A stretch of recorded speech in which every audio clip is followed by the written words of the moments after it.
The man merely displayed a newly learned sword technique, yet it sent a chill down the spine of a seasoned knight. Just seconds before, he had used the same move to inflict a disadvantage on the man. Unexpectedly, the man had perfectly replicated the technique in an instant. Seeing this, the knight, not to be outdone, used the same move, but with a loud clang, both weapons snapped. Immediately afterward, the two of them gripped each other's bare hands and began a contest of strength. The onlookers were all filled with disbelief. They knew that Galfredik was not only born with superhuman strength, but also possessed a weapon of unparalleled power. I, on the other hand, was merely a wanderer who had only recently arrived, so they had already assumed I couldn't possibly win. What they didn't know was that just days before, I was an emaciated vampire who had only gained power after risking my life to drink the blood of the king of the forest. Even Galfredik on the platform hadn't expected that my frail body could possess such strength. After a brief standoff, he clearly sensed that my arm strength far surpassed his. However, in terms of experience, he considered me a mere child, so he suddenly took a half step back, forcefully pulling me into his arms, causing me to lose my balance and fall forward. At the same time, his fist, the size of a sandbag, clenched, ready to strike my face.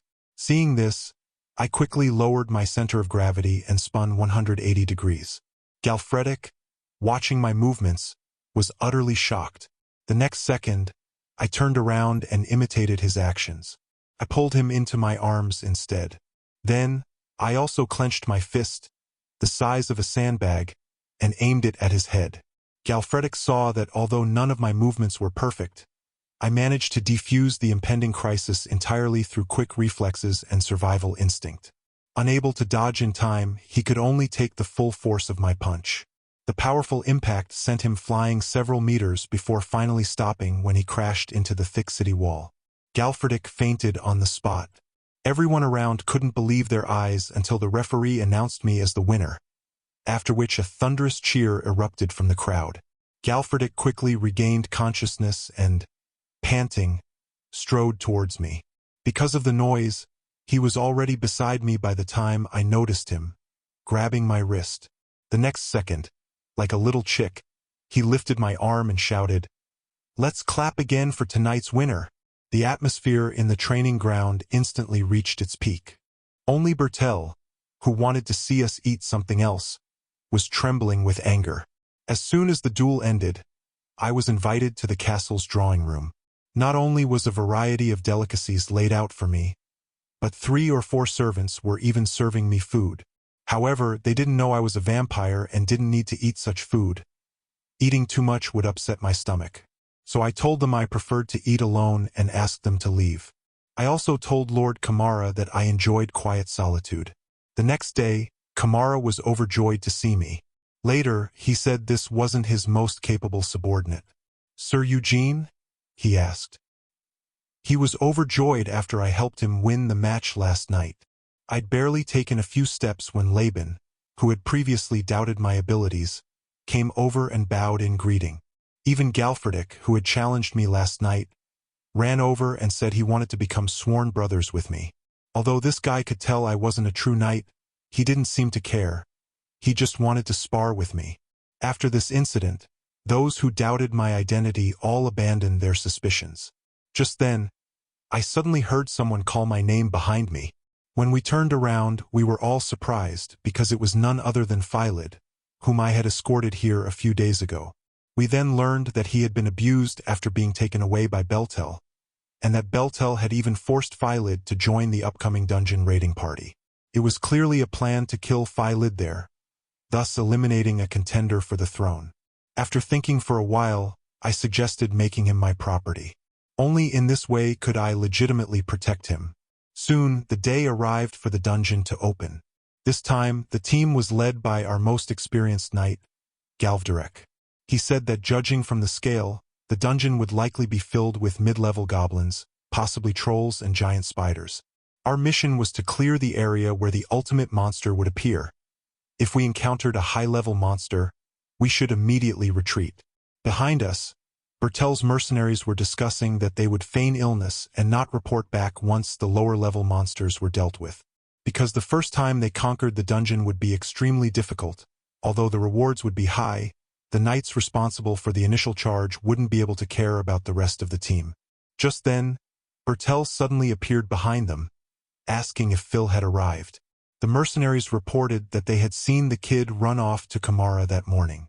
Hearing this, Bertel indeed found Phil in our team. Seeing him hiding among us, an angry Bertel immediately stopped him and asked Phil if he had forgotten what he had said before. "Hurry up and pack your bags and get to your assigned spot." Hearing Bertel's reprimand, Philly didn't dare breathe.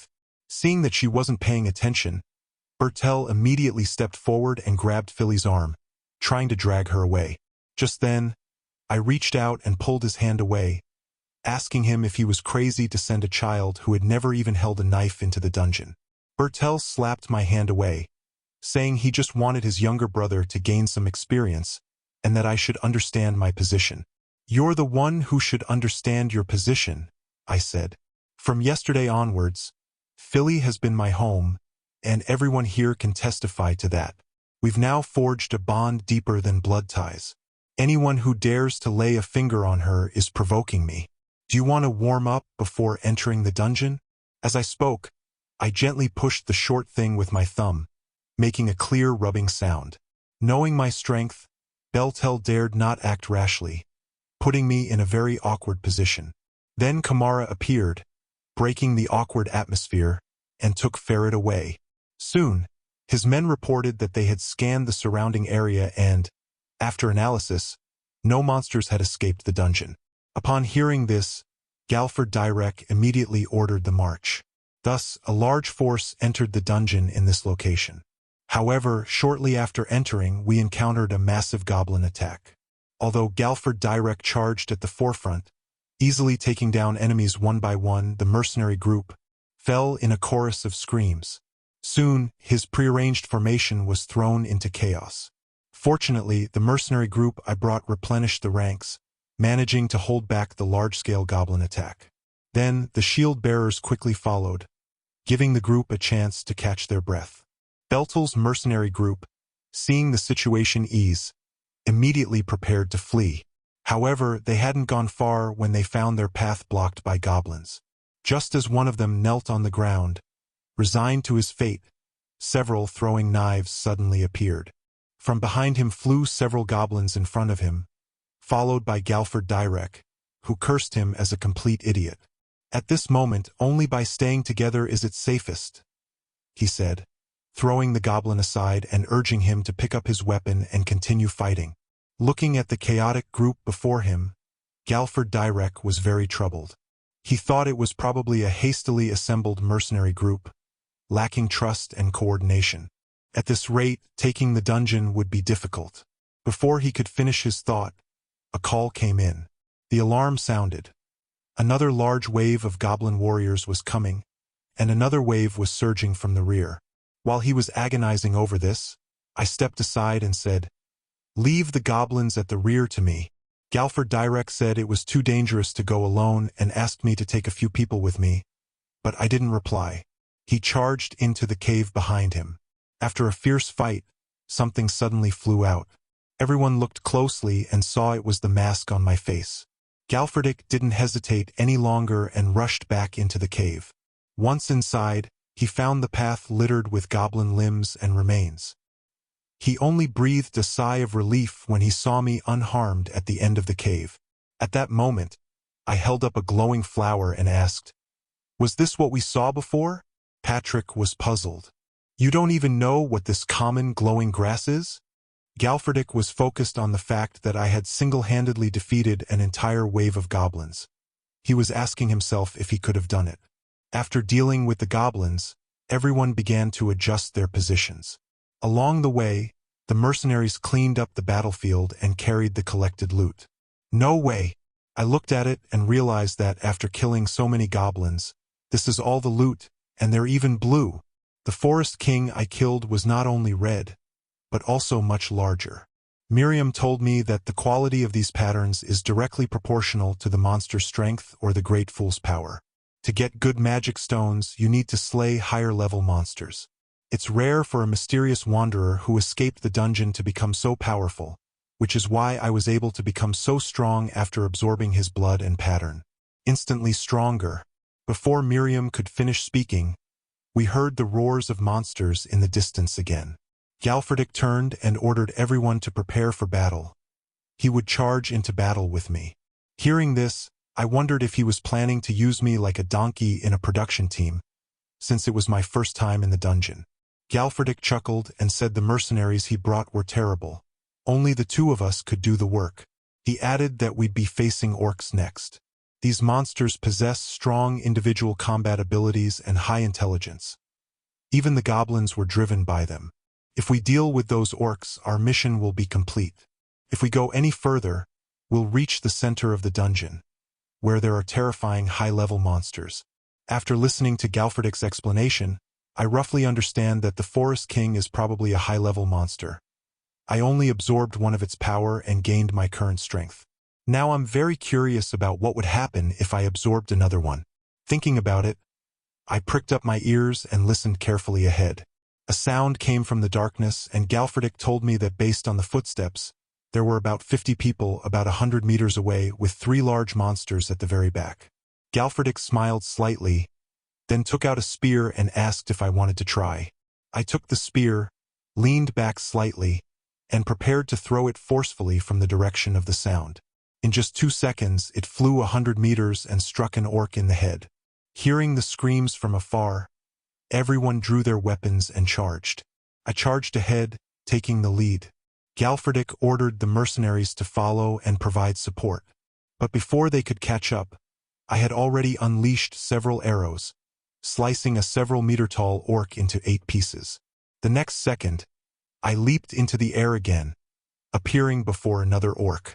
With a single swing of my sword, I severed his eyeball in 2.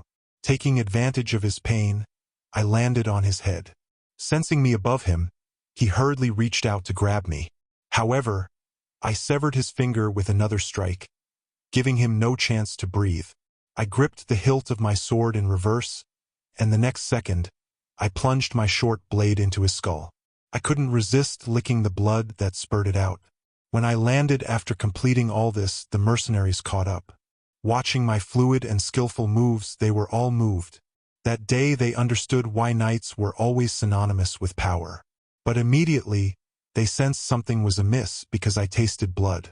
Then I plunged my palm into the orc's head, forcefully pulling his skull and spine from his body. Seeing this, they all stopped their battle. They felt that, at that moment, I didn't seem like a scoundrel, but rather someone who had always lived in the forest. The beasts, reeking of blood for countless years, were exhausted after another fierce battle, and most of them were wounded. Galferdic assessed the situation. He knew the group couldn't go any further, so he approached me and said, "Now that our objective is achieved, should we take the supplies and spoils and head back?" Hearing this, I said I still had plenty of energy and it would be a waste to go back now, so I planned to continue exploring.